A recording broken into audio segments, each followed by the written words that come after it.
just like that, this long F1 season is over. But it's like a Netflix series. We get cliffhangers. What will the rookies do next year?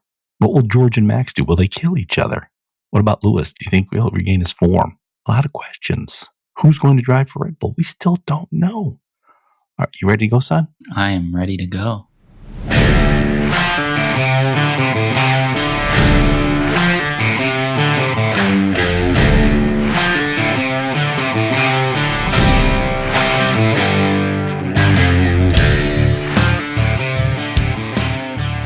Hello, welcome to Hard Compound, the American take on Formula One. We just finished watching Abu Dhabi at the iconic Yas Marina circuit, final race of this long season, 24 races, over 11 months, 5 continents, countless surprises. Patrick, son, your thoughts on this race and on the 2024 F1 season? Well, this certainly was a grand finale to a pretty exciting season. One of the best seasons we've gotten in a long time, all the way up and down the grid. And this was a pretty, exciting race. We didn't know exactly who was going to come out on top in some of these last remaining battles until very near to the end of this race.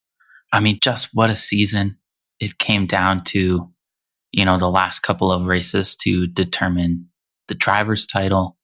Came down to the last few laps of the season to determine the constructor's title, and the last few laps of the season to determine, the rest of the order of the field. So this was a pretty remarkable season, close battles all the way throughout. We had completely different phases of the season too. I mean, Red Bull and Max just shot out of the gates and looked unstoppable once again. And McLaren really were able to claw their way back. Ferrari then came on strong late in the season. Alpine was the most embarrassing team this year until the last 5 races of the season. Yeah, how about that? And somehow pulled the cat out of the bag. I mean, well, thanks to Pierre Gasly, I think especially had a great finish to the end of the season. Yeah, and they leapfrogged Haas, correct? Which means they get a lot more money. Yeah. And Pierre, I heard, he cost his team no money. He was in no crashes, no issues with his car, which I think they said might be the first time ever. That's one of those records that aren't really well detailed. But, so yeah, Pierre Gasly, talk about the bonuses they're going to get. Nice. Yeah, that's impressive. That's an important one. He made up so much ground on Haas and really V-Carb as well, and end up putting his team in, I don't know if I want to say a respectable 6th in the constructors, but it certainly looks much better than 8th or 9th where they were just a few weeks, maybe a couple of months ago. I don't remember when they really turned it on, but it was that 2 podiums in Brazil, was it? Right. I don't remember exactly. They go by Alpine now, but this is the Renault team. They've got history there. So them battling for 8th and 9th was always an embarrassment. But good on them, good on Pierre Gasly. This was an interesting race in that, Lando, it seemed like he had it locked up from the start. But Max, in his insanity, nearly took Piastri out. Max has already sewn up the Drivers' Championship. He nearly takes Piastri out.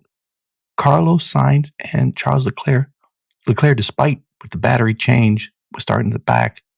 He fought his way through right from the start. It's like, wait a second, Ferrari, they're still in this, Yeah, what if is always the thing, right? But just thinking, if Sainz had been able to leapfrog Lando and take the win, I'm pretty sure that means Ferrari and McLaren would have finished on exactly the same number of points. Oof. I believe they would have finished with the same number of wins.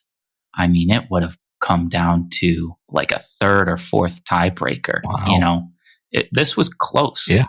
Max almost fucked up McLaren's entire season for no reason at all.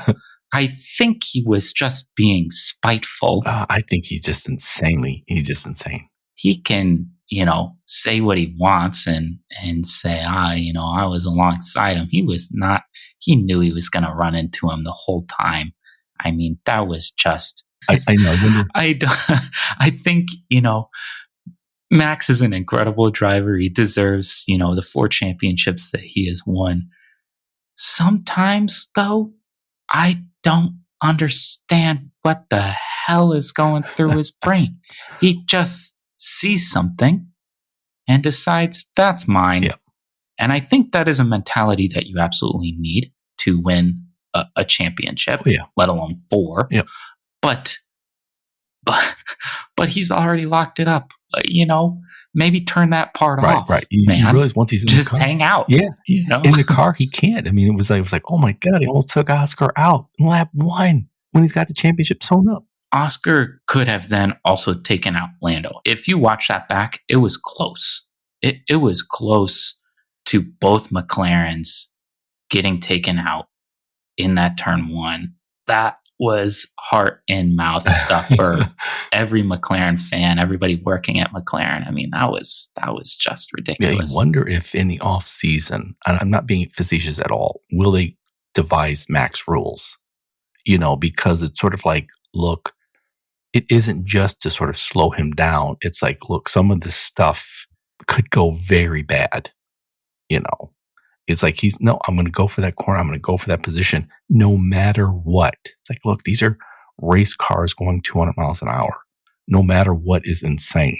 That mentality is insane, So I wouldn't be surprised if they change some rules that they say is for everyone, but really it's for Max. But I mean, that aside, we've had, 7 multiple race winners. I mean, that's pretty impressive. And it's a customer team that won the driver championship. I mean, that's impressive. Some of the other stats, it's like you look Red Bull, and then Mercedes in that dominant car for 7+ years. Then before that, Red Bull again. I mean, you're going back to when was it, Ron? 2009? 9. Yeah. And Ferrari 2008 with Kimi's championship. I mean, this was quite the season, And especially when, as you mentioned at the top, we all thought, oh, Max and Red Bull going to run away with this. But they did not. And so, when we look at the standings, Max won, and he had locked up in the 3rd best car, which coincidentally, the last time a driver won the championship in the 3rd best car was Nelson Piquet, the great Brazilian. And Max is, married to his daughter, dating his daughter. I don't know. They're having a child together. I know that. I just think that's like weird. What a weird stat that is. That is weird.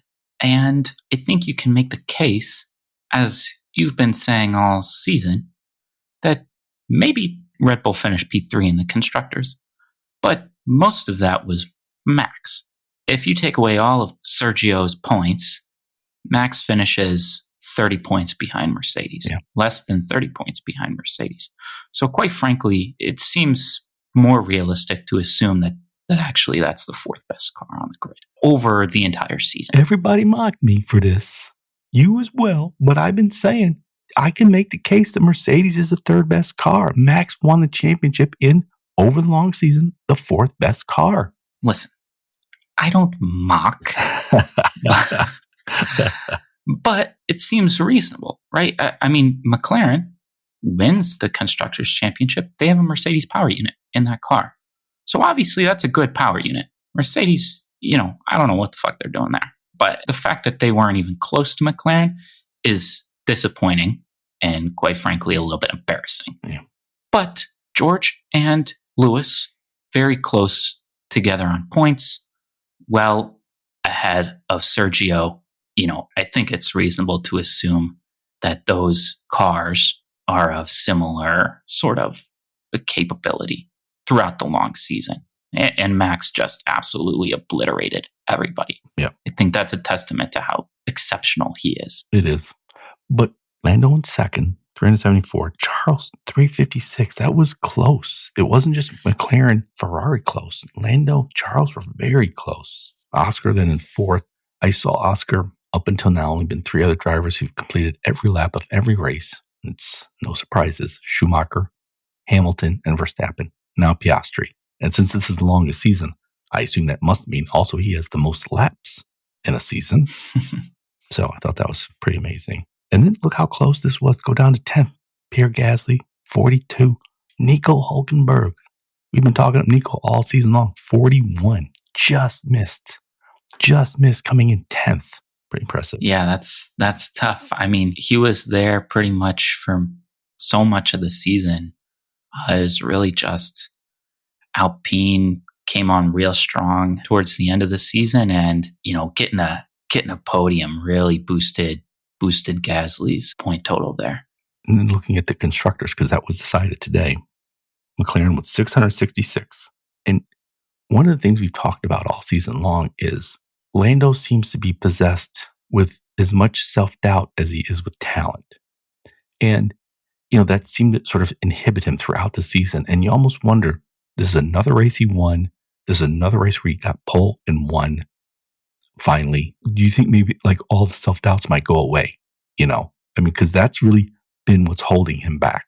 I'm not saying he's at Max's level, but he clearly has been held back by self-doubt. Yeah, I mean, you'd hope so, right? You want to see just the best of the best go at it without anything holding them back. So I think if Lando can just sort of resolve that confidence issue and get a little bit more of the crazy that Max put on display today, he's in with a real shot of achieving his goal, which is obviously to win a driver's title. I think especially if McLaren can sort of be consistent and not regress in the way they've done in years past or how other teams have done, he definitely has a chance in the coming years. He's good enough too. I think he proved that he's capable enough to compete. So if he can just kind of resolve some of those issues, little things, if McLaren doesn't get in their own way, it'll be good to see. It'll be fun. And I mean, being in McLaren, they won. It's the first time since 98, I believe, which Oscar Piastri was not born. I don't think Lando Norris was even born in 98. I don't know his exact age, but I mean, that's a long time.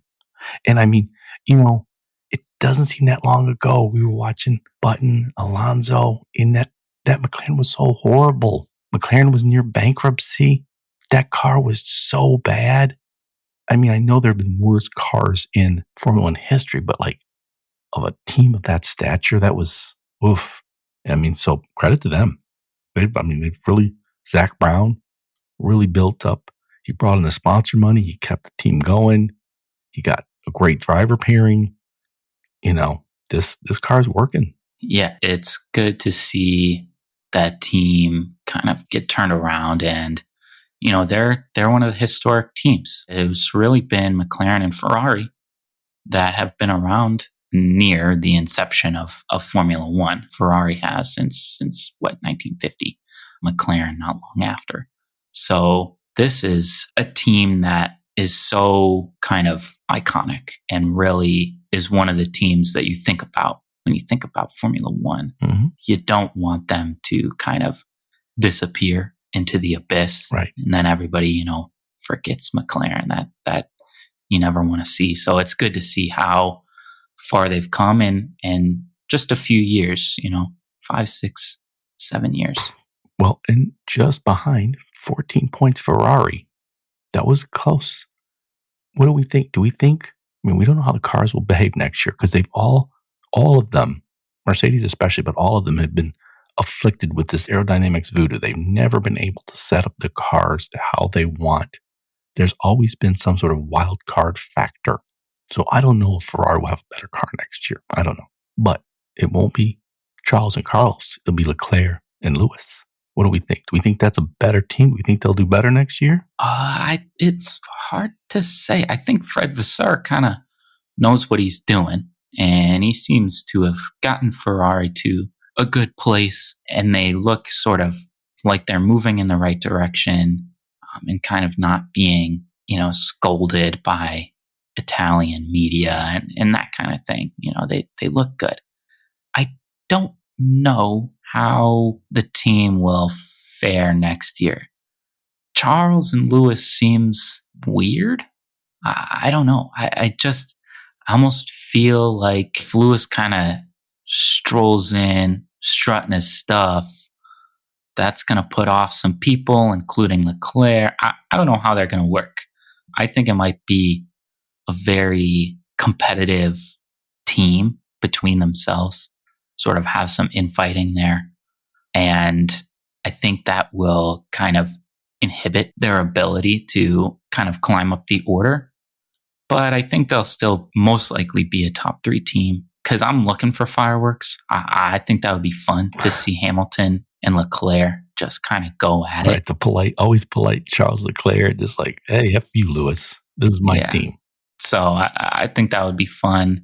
If Ferrari has a good car, I think they'll make some good inroads to see if they can get up, towards the top.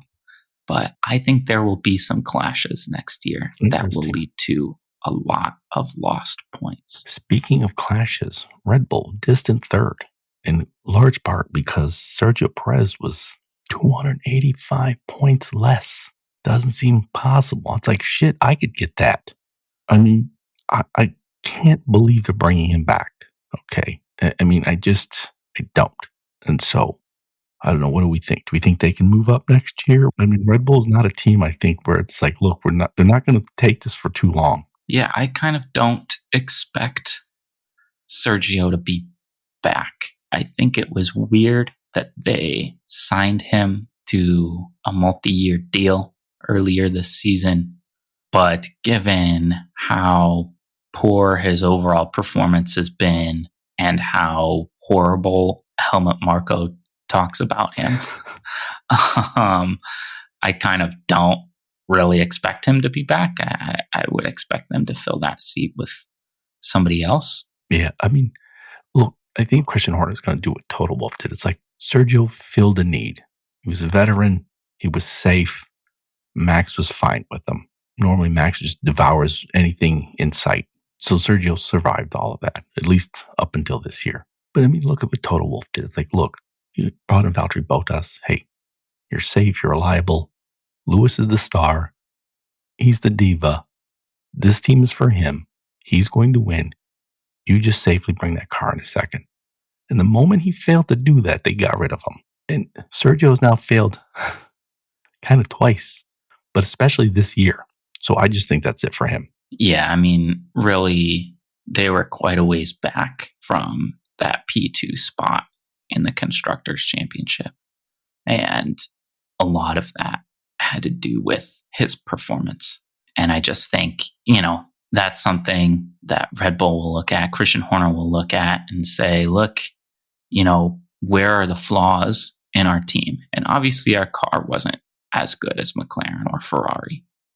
But Max dominated everybody, and we were still, in contention for P2 or even the top spot. If we had a driver that could extract more out of the car, we could have been there.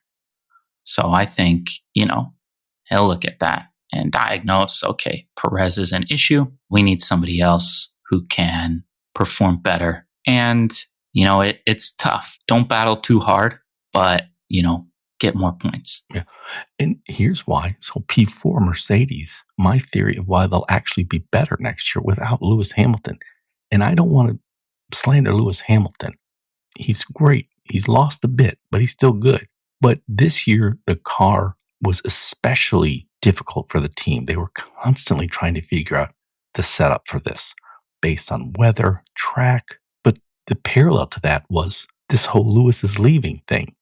And it's like, look, they want to sort of celebrate Lewis leaving and they want to give him a proper send-off and be respectful.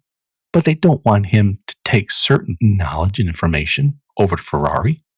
They don't want to slight George, who now will be the veteran on the team next year. And I think there was a weird dynamic inside the team that goes away next year. So it's not that I think young Kimi Antonelli is going to be better than Lewis Hamilton was, but I think they'll have the car set up better. The team dynamic will be better. So I could actually see them doing better than this year. Yeah, I kind of expect them to be better than McLaren next year. I don't see any reason for them to not be. I mean, I don't see any reason why they should have been worse this year. But, given that, I think they'll certainly improve. They have obviously shown with so many titles in a row starting in 2015 that they are a premier team. And I expect them to kind of get back to that and improve and be better than they have been over the last couple of seasons. And with kind of some new life coming into the team, a little bit out with the old and with the new, I think they'll kind of find a spark and get back to being really, really competitive consistently. Yeah, and go through a few of these other ones a little bit quicker, like Aston. Look, Alonso's great. That Aston car is bad. It's regressing. Stroll's not very good, but it's the car. I'm not sure I see any reason to think they'll get better next year. Alpine surprised P6, but the team is being gutted. Ocon's going, which may make things more cohesive because Ocon was a bit of a dick.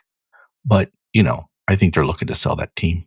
Haas surprised P7, but they had two veterans. Both K. Magnuson's going to be gone. He didn't do great this year, but he was fine.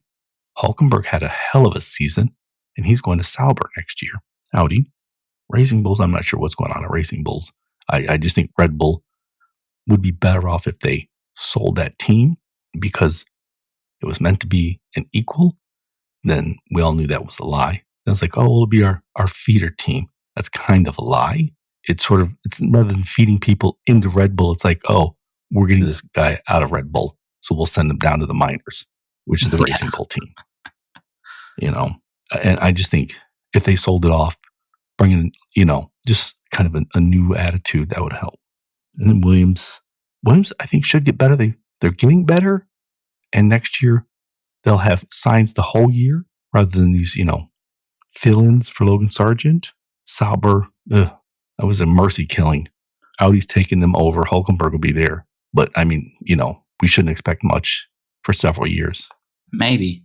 I expect it's kind of interesting. Like the bottom 5 teams, you're really not sure where they might finish. Actually, maybe bottom 6 teams, Aston included. They have some, big money and powerful influence from the top down. But I think there's also constantly this air of uncertainty around Aston and their leadership and their engineering group.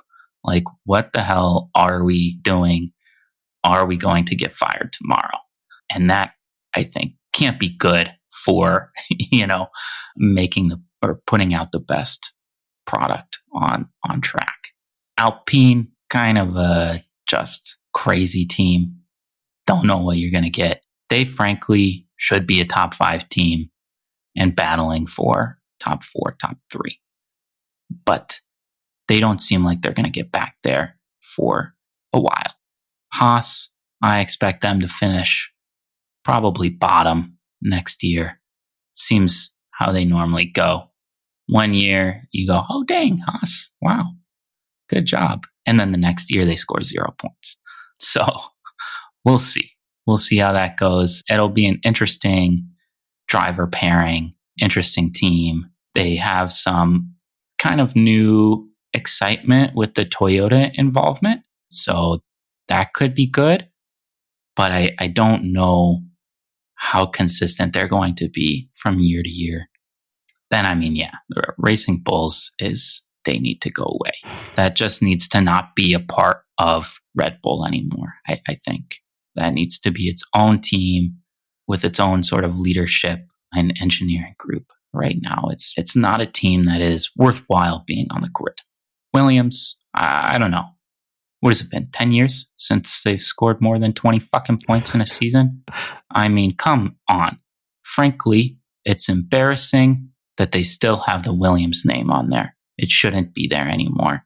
I think, it's kind of a slight on Frank Williams, who I've never met. I'm sure he was a dick, but He was. He, frankly, was an impressive part of F1. Yeah. I mean, what he was able to accomplish with his own team, I mean, is really amazing. And I think it's sort of now you're sort of tarnishing that legacy. So, I don't know. They're embarrassing. They better do better next year. Sainz and Albon, it's a good driver pairing. If they still have a shit car, then turn over everything. And Sauber, I think they're going to be good next year. I think this year was terrible, and next year they're going to be good. And I think Hülkenberg is going to do really, really well. Maybe finally get a win.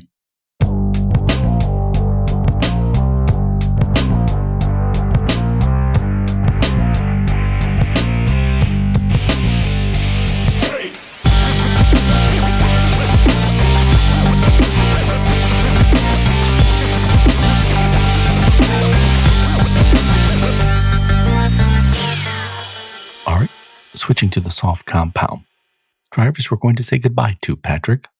So, Kevin Magnussen for sure. I'm not sure about Valtteri Bottas during the, I think it was the grid walk. Maybe it was Martin Brundle's grid walk. He said, "Oh, I'm not finished yet." But I'm like, "Valtteri, I think you're finished." Yeah, maybe he's in talks and he knows something that we don't. But Bottas doesn't deserve a seat in F1. So, anymore. Right. He did great. He did what he was supposed to do on the teams that he drove for. Right. He's one of only a couple handfuls of drivers that have, double-digit wins in Formula One. But his time has come and gone. He should not be on the grid next season. I agree with you, but I then was thinking there'll be no more Finns. I mean, I don't know how, because Finland's a tiny country, and I think it always snows there. I don't think they see the sun in Finland. But I mean, we had Kiki Rosberg, Kimi Räikkönen, Hakkinen. I mean, the history of F1, like Finland has, there's like a good bit from Finland. That's gone. Finns are notoriously good drivers. Maybe that's all they do there.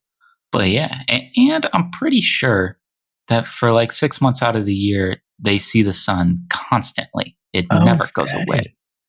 Maybe that's it. Yeah, that's right. There's like some sort of purge they got going. They cross country ski. I think they fight with Russia, and maybe that's it. I don't know. Who knows? But yeah, Finn has quite the history in F1, but not in 2025, unless Valtteri pulls some sort of rabbit out of his hat.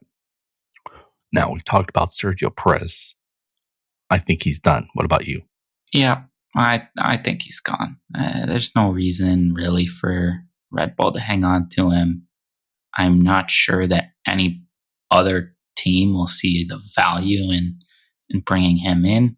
So, I don't expect him to be on the grid next year or beyond, really. Zhou never impressed me. It didn't seem like he got better. Didn't seem like he improved much. I know he was always in a bad car, but I don't know. Now, I predicted, because Cadillac wants to sell a lot of Cadillac into China, that when they take the grid in 2026, they might actually bring Zhou back. But I don't know. I just don't think he's back in 2025. Maybe never. Yeah, he's one of those drivers where I feel like was kind of like Yuki in his first few seasons. It's just kind of here and there, mostly a non-factor, but in a bad car. You're kind of, not super disappointed, but also you can take it or leave it kind of a deal. But less kind of fiery and excitable as Yuki is. So I think there was and Yuki kind of brings in the Honda and Japanese money and that kind of deal. Zhou he doesn't really have as much going for him. I think, yes, it's very possible that in 2026 he might, be back on the grid and have a spot. But I'm not expecting him to be back in 2025. Yeah. And what about Colapinto? Bit of a flash in the pan, right? Yeah, he was quite exciting his first few races. And then he could not stop crashing in the last several races. So, it's one to watch. I think he showed a lot of talent.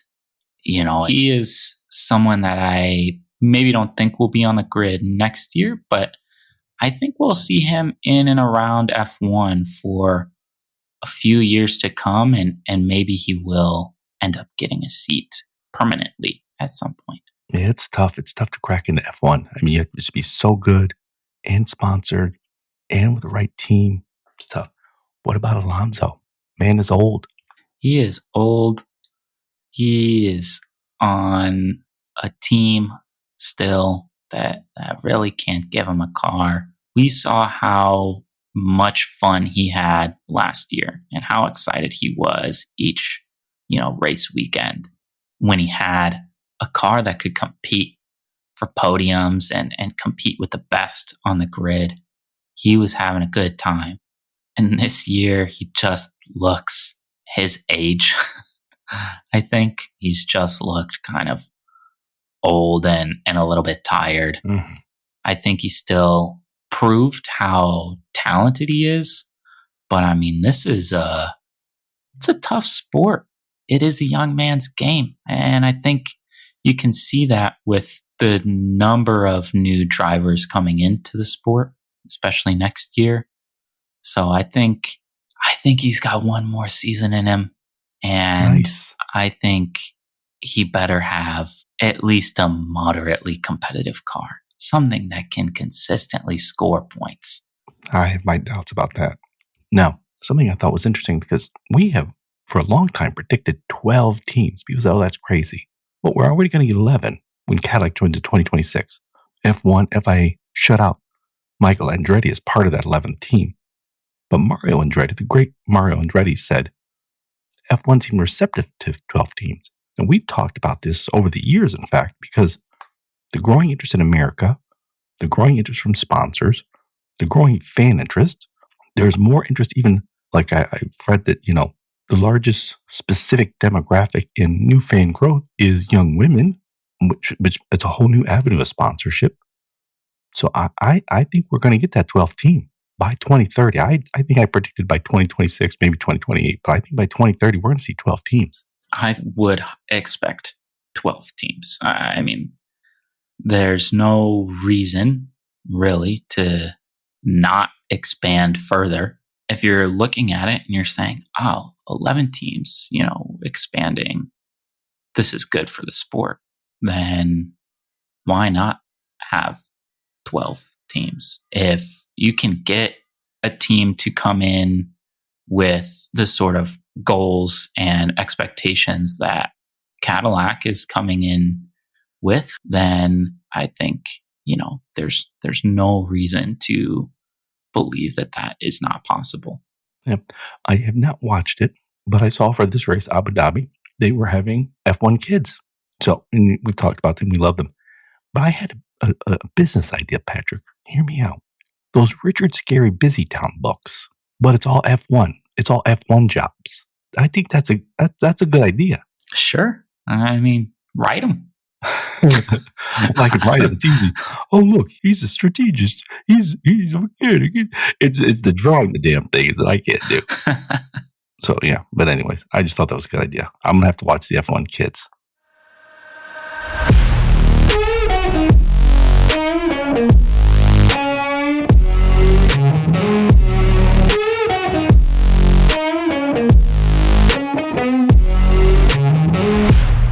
Across the line. That is our segment where we predict the top 5 for the next race. The next race is not until next year, so we won't bother. But I would like to know the final standings. Wow, the next race is not until March. Melbourne. Oh, 2020. That's the 75th anniversary, right? F1 or 1950. Yeah. How about that? But not until March. So why don't we get the final standings, Patrick? Wow. Okay, across the line. Well, this week was of no consequence. I already had won, but I'll just give you points scored for this week. Actual top 5 was Norris, Sainz, Leclerc, Hamilton, Russell. Your picks: Sainz, Leclerc, Albon, Bottas, Russell. So you scored 5 points, 1 each for Sainz and Leclerc, 3 for Russell. I had Verstappen, Hülkenberg, Alonso, Hamilton, Gasly. So I just scored 3 points for Hamilton, coming in 4th. So that brings the total to my 86 points over your 64 points. Ooh.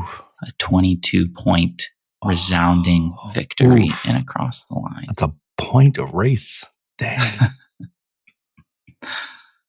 But yeah, I mean, it was a good season. I really don't think either of us did very well. But it is a hard game. And, we'll see next year how this goes.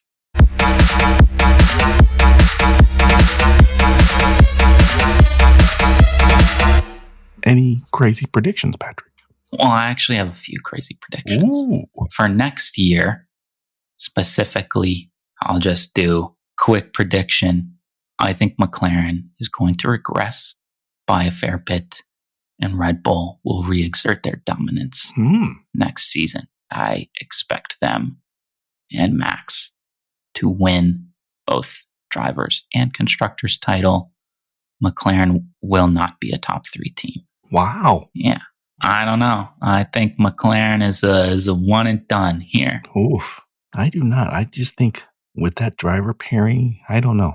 I'm not on board with that one. But I have maybe a crazier prediction. I don't know. For F1 beyond just next season. This was the longest season in F1 history, 24 races. As he said, across 11 months. I mean, they started in, February testing? Mm-hmm. And we're in December now by the end of the season. I mean, that is crazy. But I'm predicting by, let's say 2030, 30 races, including 5 in the US. We're going to add a West Coast and an East Coast, maybe San Francisco or Seattle, and like in New York. It's like NASCAR. That many races. Like 15 teams and 30 races. Yeah, it'll be crazy. But I think, they're expanding and they're seeing the growth and they're seeing how much they're making per race. I mean, yeah, they're going to want to expand. I think they're going to keep doing it. If it grows to be that many races, I expect them to kind of, organize the calendar by location, right? So you do maybe 5 races in the same region in a month and a half, and then kind of have a couple week break and move to a different region. There's just so much money flowing into it. I mean, it's like me and potato chips. Businesses can't turn down money. There's just so much money flowing into it that, like, if there's a chance for 30 races, 12 teams, it'll happen. But I think, like I said, 30 races, 5 in the US. I think they'll add 1 each, at least, in Korea, China, and India.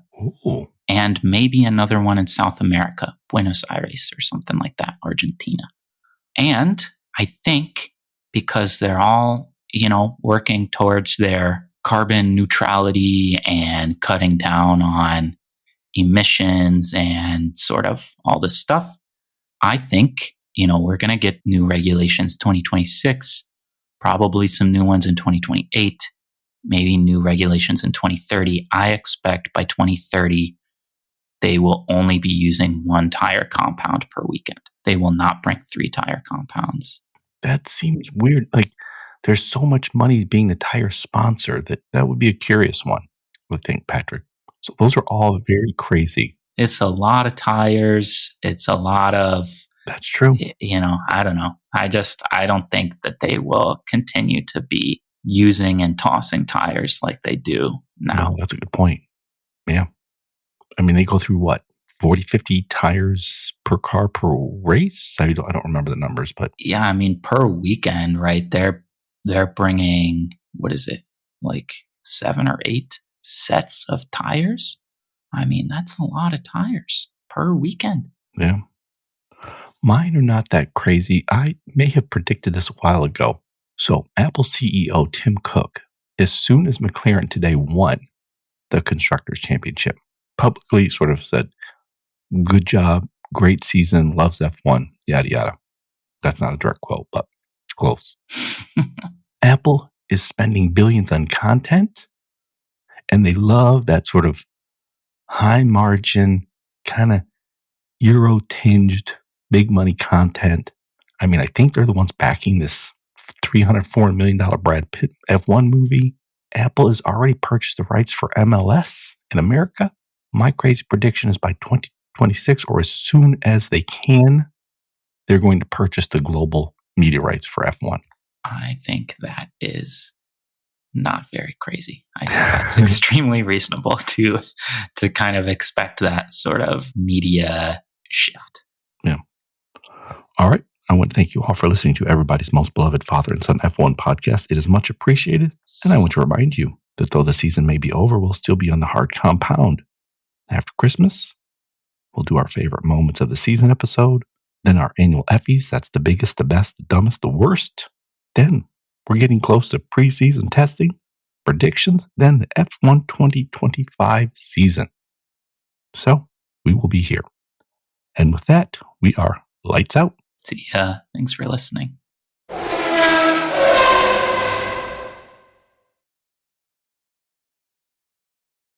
You just finished listening to Hard Compound, recorded in Ann Arbor, Michigan, and around the world.